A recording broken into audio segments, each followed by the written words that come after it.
नमस्कार। आज शारदीय नवरात्र की अष्टमी तिथि है और आज महागौरी देवी का पूजन किया जाता है। आज का दिन महागौरी देवी को समर्पित है। आज के दिन महागौरी देवी की हम उपासना करते हैं। उन्हें जिस तरीके से हम इन 8 दिनों में 7 दिनों में पूजा करने का तरीका था, उसी तरीके से इनको भी पूजते हैं। पर माँ को श्वेत वस्त्र अधिक पसंद है। इन्हें श्वेतांबर परिधाना कहा जाता है। तो आप माता को श्वेत वस्त्र और श्वेत आभूषण अर्पित कर सकते हैं, उन्हें पहना सकते हैं अगर आप पहनाते हैं नित्य। और इन माँ की कांतिमय सुंदरता की जो अगर तारीफ की गई है या उपमा दी गई है तो चक्र से, शंख से और कुंद के फूलों से दी गई है कि माँ इतनी कांतिमय काया लिए हुए हैं कि इनकी सुंदरता का बखान आप चक्र की सुंदरता से, शंख की सुंदरता से या कुंद के फूलों से कर सकते हैं। और माँ इनकी 4 भुजाएं हैं और इन्होंने वृषभ पर इन्होंने अपने आप को विराजमान किया हुआ है, इसलिए इन्हें वृषभ आरूढ़ा भी कहते हैं या वृषारूढ़ा भी कहते हैं। इनके दाहिने हाथ में अभय मुद्रा है और नीचे वाला जो दाहिना हाथ है उसमें त्रिशूल धारण किए हुए हैं और ऊपर वाले बाएं हाथ में माँ डमरू धारण किए हुए हैं और नीचे हाथ में उनकी अभय वर मुद्रा धारण की हुई है उन्होंने। तो ये पूरी मुद्राएं बहुत शांत हैं क्योंकि सप्तमी देवी जो कालरात्रि देवी थी, उनका जब गुस्से में वो बहुत ऊर्जा उनके शरीर से निकली तो भगवान शिव ने उनका गुस्सा शांत किया और उन्हें गंगा जल से स्नान करवाया उन्होंने। तो उसके बाद जब माता का स्वरूप शांत वाला हुआ तो वो महागौरी कहलाई। तो इसीलिए ये जितने भी रूप अब माता के हैं वो शांत स्वरूप हैं। आज या कल जब हम सिद्धि देवी की बात करेंगे, माँ सिद्धिदात्री की बात करेंगे, वो भी बहुत शांत स्वरूपा हैं, वो भी ज्ञान की देवी हैं। इस 9वें दिन वो सभी को अपने पूरे 8 दिनों की और 9 दिनों की पूजा का फल देती हैं, सिद्धियां देती हैं, इसलिए वो भी एक शांतिमयी देवी हैं। और देवी भगवती पुराण में ऐसा लिखा है कि महागौरी देवी को शिव को प्राप्त करने में उन्होंने जो तपस्या की, बहुत कठोर तपस्या की, इसी वजह से उनका शरीर जो काला पड़ गया था पहले, वो भी इसी भगवान शिव के प्रसन्न हो जाने के बाद भगवान ने इस रूप में भी, वो कई बार भगवान शिव को प्राप्त हुई हैं अलग अलग जन्मों में, अलग अलग रूपों में। तो उन्होंने कई बार माँ गंगा के स्नान से उन्हें दोबारा से उनका गौर्ण वर्ण वापस करवाया। सोचिए माँ गंगा कितनी पवित्र हैं कि जिन्होंने इतनी बड़ी माँ जगत माता पार्वती की काया को स्वच्छ कर दिया, या वो गुस्से में जो काली हुई थी या कई बार तपस्या के चलते वो उनका वर्ण काला हो गया था, उसे उन्होंने साफ कर दिया और गौर्ण वर्ण जैसा उनका था वापस कर दिया। आप लोग भी अगर अपने अपने जगह माँ गंगा का स्नान करते हैं जहाँ से माँ गंगा की जलधारा निकलती है, तो आप कितने कांतिमय हो सकते हैं। इसलिए जब कभी आपको मौका लगे आप जला स्नान जरूर करें, मतलब गंगा स्नान जरूर करें। जल स्नान तो आप रोज करते होंगे घर में, लेकिन गंगा स्नान जरूर करें। गंगा स्नान करने से आपकी आपकी काया में कांति आएगी और आपकी सुंदरता भी बढ़ेगी। प्लस आप अगर किसी रोगों से ग्रसित हैं तो वो रोग भी माँ, इतना अच्छा जल है उनका कि वो रोग भी कम होते चले जाते हैं। इतना अच्छा जल है उनका कि जिनको जो सफ़ेद दाग या ऐसी कोई स्किन प्रॉब्लम है, ऐसे लोगों को माँ के स्थान पर जाकर बहुत, मतलब अक्सर हो सके जब कभी उनको मौका मिले उन्हें स्नान जरूर करना चाहिए। तो ये चर्म रोगों को भी दूर करने में के लिए बहुत अच्छी हैं। माँ गंगा जल बहुत अच्छा है। तो इस तरीके से उनका गौर वर्ण वापस आया और जब उनका गौर वर्ण वापस आया तब देवताओं ने उन्हें महागौरी की संज्ञा दी। उसके पहले तक उन्हें गौरी कहा जाता था, माँ गौरी के नाम से जानी जाती थी। लेकिन जब भगवान शिव ने उनकी इस तरीके से उनका स्नान हुआ और भगवान शिव ने जब उनका स्वरूप वापस हुआ उनके, तो देवताओं ने उस समय उन्हें महागौरी का नाम दिया। ये अमोघ दायिनी है, फलदायिनी, जिन भक्तजन इनकी अगर पूजा करते हैं तो हर तरीके के दुख दरिद्रता से वो दूर होते हैं, हर तरीके की परेशानियों से उन्हें निजात मिलती है। कहते हैं कि पूर्व संचित जो कर्म आपके हैं, जो पूर्व संचित पाप हैं आपके, वो भी नष्ट हो जाते हैं इन महागौरी की पूजा अर्चना विधिवत करने से, निष्ठा रख कर करने से। और कहते हैं महागौरी की पूजा अर्चना उपासना जो करते हैं इतनी कल्याणकारी होती है कि माँ की अलौकिक सिद्धियाँ आपको प्राप्त होती हैं, जो किसी के लिए नॉर्मली किसी को नहीं मिल सकती, या सबके लिए इतना सिद्धियाँ प्राप्त करना आसान नहीं है। लेकिन आप अगर इनकी विधि विधान से पूजा करते हैं, विधिवत पूजा करते हैं और माँ आप पर प्रसन्न हो जाती हैं, तो यूँ समझिए कि ये अलौकिक शक्तियाँ पाना आपके लिए बाएं हाथ का खेल हो जाएगा। माता इस तरीके से शक्तियाँ देती हैं।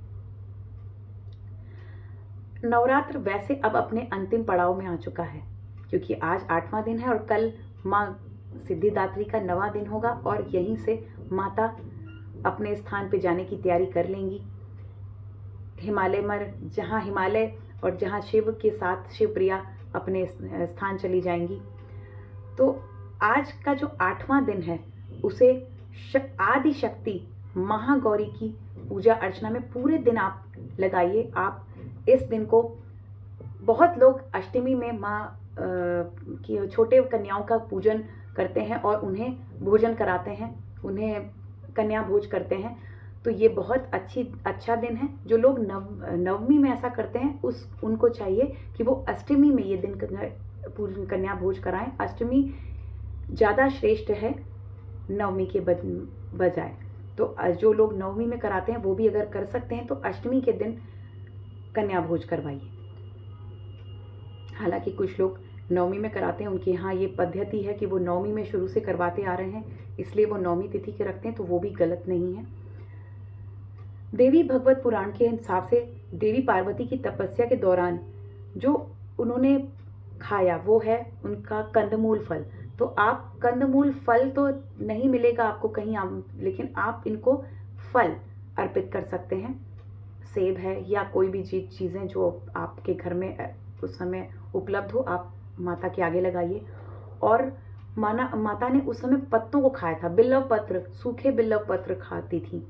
तो आप अगर आपको कहीं से बिल्लव पत्र हासिल हो जाए तो आप माता के आगे रख सकते हैं। और इसके बाद कहते हैं कि माता, उसके बाद तो उन्होंने सिर्फ वायु का ही सेवन किया। उन्होंने ये सब चीज़ें छोड़ दी थी क्योंकि भगवान शिव प्रसन्न नहीं हो रहे थे।